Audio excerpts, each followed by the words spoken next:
que imagine, si une goutte tombe au même endroit pendant des années, à force, ça peut creuser la pierre comme ça.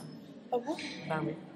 Ou alors si quelqu'un frotte, je sais que par exemple sur les marches, les vieilles marches en terre, parfois tu vois les marches, elles sont comme ça. C'est à force de marcher dessus, ça use la pierre. Il y avait des stylos, moi, il y en a qui écrivent. Il y avait des stylos. Il n'y avait pas de stylo, ils écrivaient avec des stylos.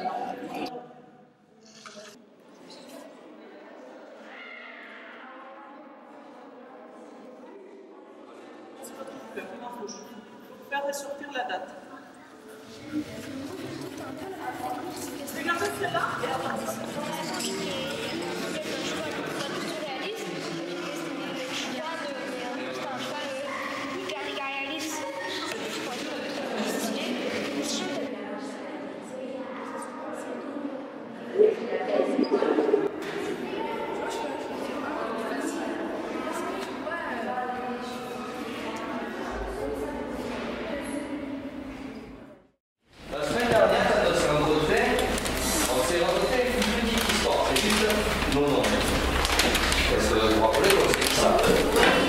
Alors on va faire un exercice là, tous ensemble, chacun avec un morceau de terre. On va redistribuer. On va fabriquer des murs autour de notre pain de terre. D'accord? On va faire des petits murets, on va vous montrer comment on fait, et vous, vous allez les fabriquer. D'accord? Et vous allez voir à quoi ça va servir.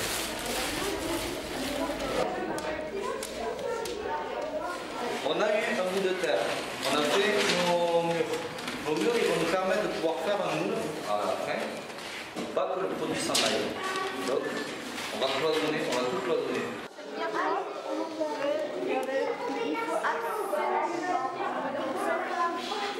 Maintenant, on a deux outils. On a celui-ci et celui-ci. On est d'accord, on a le pointu et l'arrondi. Donc, on va pouvoir tout creuser. D'accord? Celui-ci ou celui-ci. Le maximum qu'on puisse faire, c'est la moitié de la plaque. Vous avez vu l'épaisseur qu'elle a? On ne peut pas aller au-delà de ça. Si on va au-delà de ça, ça ne marche plus. Il faut reboucher et recommencer. D'accord? Donc, quand vous avez tous ces petits morceaux, quand vous gravez, qui vont se créer, et sur votre outil, parce qu'il faudra nettoyer à chaque fois l'outil, et sur votre plaque, vous enlevez à chaque fois le petit bout. D'accord? Ensuite, dans le dessin, on a deux choses. Ou on fera du volume, ou on fera du creuset. Avec le creuset, c'est si jamais vous formez du volume.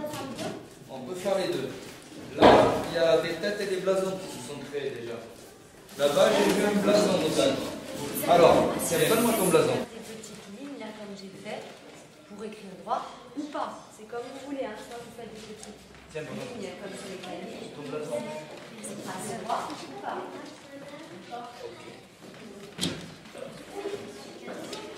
Bien.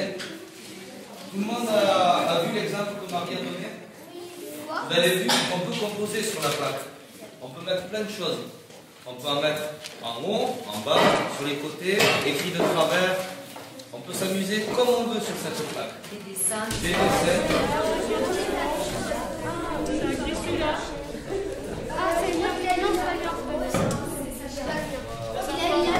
Il y a Lila. Ça, je vais l'enlever.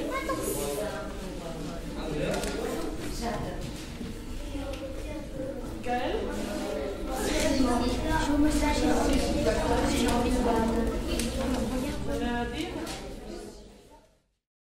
Smileski vient de la Pologne, un peu loin. J'ai cherché Smileski. D'abord, ils avaient, ça se prononce Szelmełenski en polonais. Et ce nom sur internet, c'est inconnu. Ce nom sur internet. Il faut que tu demandes à Anthony parce que lui il est polonais. J'ai demandé à mon papy et ça voulait dire, c'était une épice, ça faisait de la bière. Et mon histoire, c'est un petit peu bizarre. La première personne dans ma famille, c'était un Polonais et une Allemande. Ils se sont rencontrés vers Moscou pour la résistance polonaise. Et ils se sont rencontrés et le Polonais s'est fait emprisonner Ensuite, il s'est fait libérer par les forces du débarquement. Il a fait un enfant qui a lui aussi fait une famille, dont mon père. Et donc je suis là aujourd'hui. D'accord, donc tu as une belle histoire dans ton nom. En fait, c'est une levure, c'est une épice qui allait dans la bière. Oui. Donc c'était peut-être des brasseurs, tes arrière-grands-parents. Je pense. Ok, oh, on a des brasseurs, super. Allez, toi, viens. Ah oui. Elle est chouette son histoire, il y en a qui disent ah ouais. Non, la meilleure, c'est celle de Raoult. Alors, Celle de Raoult. attendez, après on écoutera Raoult. Réchaud, c'est germanique. Je sais pas vraiment ce que ça veut dire les deux rassemblés. Je sais que ré, ça veut dire dur. Et art et char, ça veut dire fort. Et ça m'étonnait parce que moi je suis pas trop voilà. Et, après mon deuxième c'est Marchesi. Avant c'était des marquis, c'est italien. Ouais. Donc c'est des marquis et en fait à la guerre ils ont tout perdu. Ravera. J'ai cherché l'étymologie du nom Ravera. J'ai trouvé que le nom Ravera ça venait d'Italie et après il y avait après ils ont dit les Ravera sont et il n'y a plus rien marqué donc j'ai cherché Delpla et Delpla il y a marqué qu'en fait c'est des gens qui habitent dans une montagne, il y a un endroit plat, et bien eux ils habitent ici, on les appelle les Delpla. Notre place. Voilà. Et si ça ne marche pas, je vous l'ai dit, votre travail ne marchera pas. Donc il va falloir se concentrer, pas faire de bruit et être à l'aplomb de son travail, d'accord? Ben moi c'est simple, en fait ça vient d'Allemagne et Rhin ça signifie chute d'eau. Moi, Bougnou, ça vient d'Autriche. Bou, ça veut dire soufflerie. Et New, ça veut dire un mur. Et un Bougnou, c'est un couteau. Et ben quoi, si ça veut dire les gens qui naissent en Inde. Moi, ce que je sais que mon prénom, c'est que ça vient de l'Afrique du Nord. Et que c'est souvent porté par les Juifs. Comment c'est? Oui. C'est quoi ton nom? Seban. S-E-B-A-N. Il y a plusieurs façons de l'écrire. S-A-B-A. Ça veut dire marchand de savon. Mon famille, c'est Dumont. Et j'ai cherché sur internet l'étymologie et j'ai trouvé que c'était quelqu'un qui avait une maison sur une colline. Youssef. Et c'est écrit pas avec deux S, ni avec un C. Et c'est pas Youssef. Ça veut dire que laver Dieu ajoute. Je sais pas qu'est-ce que ça veut dire. C'est aussi une traduction de Joseph.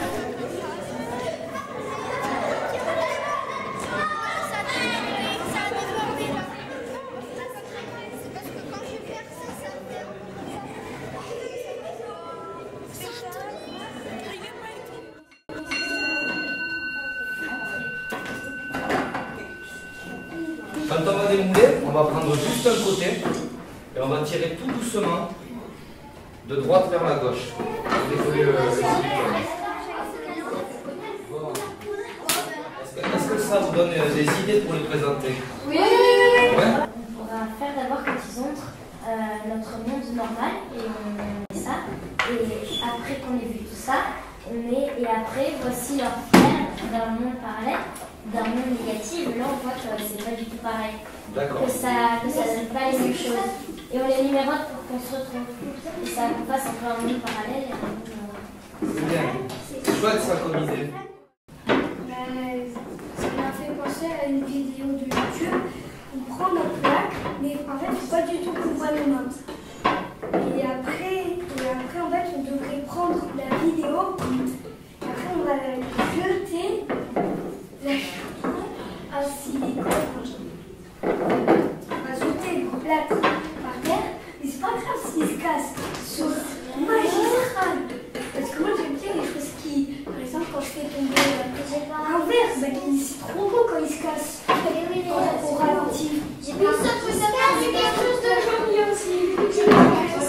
Et en plus, souvent, je l'avais une seconde en tête. Avec des tapis, on pourrait mettre un petit peu proche, avec un petit trou au milieu, et on pourrait mettre la plaque dessus, comme une tombe. Moi, je voudrais tombeaux du monde parallèle. Les tombeaux de notre monde et les tombeaux du monde parallèle. Oui, voilà, vraiment, on les accroche ensemble et on met un peu de couleur. Oui, ça c'est parfait pour moi. Ça c'est parfait. Quoi? Ça c'est du monde parallèle, ça c'est du monde non parallèle. D'accord. Ça sera. On va mettre devant le tombeau comme une classe, on va mettre derrière et tout. Après, il y aura des morceaux qui vont sortir de la terre et tout. Non, regardez les expositions à Stéphane. Sur les exemples qu'on a vu tout à l'heure avec la peinture là. Et bah en fait, on pourrait faire un peu pareil sur le plâtre avec pas laisser des petits trucs blancs. Ouais. Et sinon Donc mettre de la couleur. Ce qu'on va avoir à faire, je vais faire un petit schéma comme ça vite fait. C'est juste pour que vous vous rendiez compte un peu de ce qu'il faut imaginer autour de l'expo.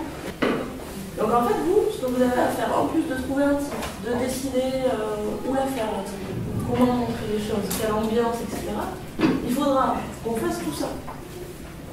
Donc c'est pour ça qu'aujourd'hui, peut-être l'idée, ce serait d'abord de trouver le titre, on se disait, le titre de l'expo. Et ensuite, vous preniez un peu de temps avec la maîtresse pour nous dire ce que, la prochaine fois qu'on se verra, qu'est-ce que vous allez décider. On travaille en équipe là-dessus. Donc vous voulez qu'on essaye de chercher un titre? Oui. On l'a dit? Ouais. Allez, 10 minutes pour trouver un titre. Alors, qui c'est qui avait un titre? Toi? Alors, chacun. Les couleurs cassées. Les tombeaux de couleurs. Les tombeaux de couleurs. Les couleurs en délire. Les couleurs en délire. Et il n'y a pas de couleur. Il n'y a pas de couleur sur notre Stéphane. Ouais. Les tombeaux de Bayard. Les tombeaux de Bayard. Ah mais non, c'est horrible. Mais oui, Bayard Matavio. Mais non, le Bayard, c'est Les couleurs de Bayard. Oui, mais Bayard Matavio. Ça fait Bayard Matavio. Il y en a qui ont d'autres propositions, il y en a qui ont d'autres couleurs mortes. Les couleurs mortes.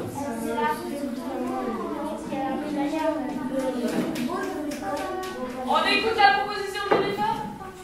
C'était la mienne. Le rêve des couleurs. Vas-y. J'en ai deux des titres. Les couleurs mortes et les couleurs sans couleur. Ah ouais, ouais, ça en général.